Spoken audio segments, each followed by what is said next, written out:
بسم الله الرحمن الرحيم والصلاة والسلام على رسول الكريم. السلام عليكم ورحمة الله تعالى وبركاته. Welcome to Fiqh al Muamalat series. Today's topic is basically introduction to Fiqh al Muamalat. So we want to know what is Fiqh al Muamalat in the first place. So we can say in a very simple way that Fiqh al Muamalat is a set of Sharia rules and principles that govern the human being transactions or financial transaction, precisely related to sales and lease and a partnership and investment, meaning that the different transactions taking place in the market, being selling, buying, partnership, leasing, agency, and so on and so forth. Those financial transactions are governed by a set of rules of Sharia, sometimes a very precise ruling that it is permissible or otherwise. Sometimes they are governed by general principles such as justice and equity and so on and so forth. So in other words, that people who are doing transactions in the market, buying and selling, should observe those Sharia rules in order to ensure that their transactions, their contract that has been concluded is valid, and as a result of that, it takes its effect on the subject matter, whereby, for example, in the case of sales, the price goes to the sellers and the goods goes to the buyer, meaning that everyone has a legitimacy to take over the related subject matter. So that's the Fiqh al Muamalat. Again, it is a set of rules, set of principles related to business trade, and of course it could be extended in the entire market, because sometimes the market is traditional market, like going to the supermarket, buying and selling, and sometimes the market is regulated market, that the Islamic financial transactions. Hence, the rules of Fiqh al Muamalat as well are extended to the different transactions that could be carried out by the Islamic financial institutions, such as Islamic banks, takaful operators, fund managements, and so on and so forth. Those who are offering Islamic finance facilities as well, their transactions are governed by this set of Sharia rules and principles to ensure that the transactions is a Sharia compliance. So if you would like to know the affiliation of this Fiqh al Muamalat to the body of knowledge of Sharia, we can start by looking at the structure of the religion. If you look at the Islam, we can say it is divided in three major compartments, or three major classes, or three major components.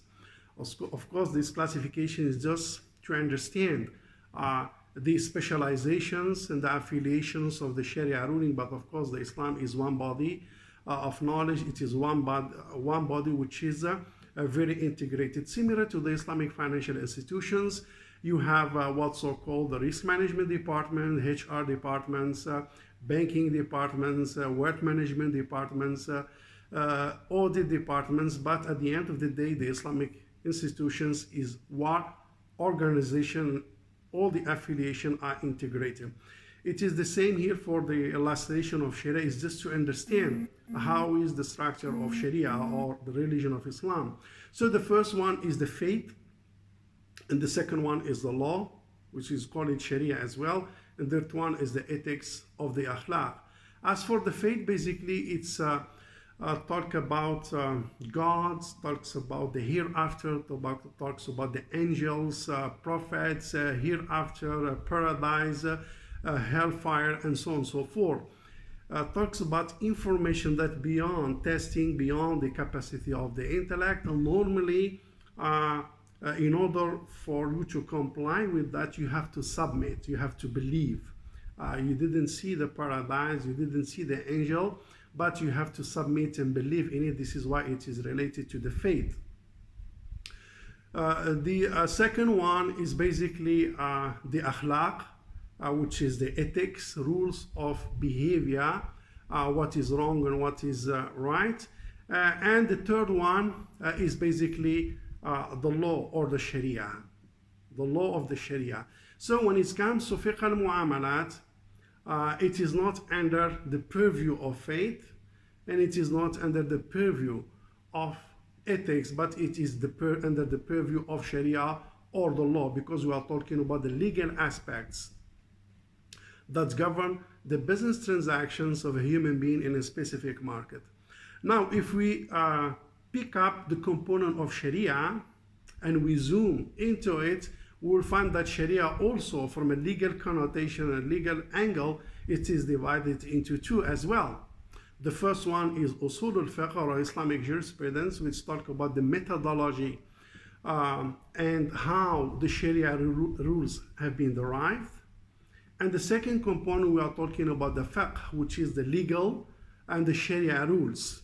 Now, the affiliations of Fiqh al Muamalat, it is not under Usul al-Fiqh, but it is under the Fiqh. Now, if you want to zoom further into the Fiqh, we will see that the Fiqh is also divided into two major components.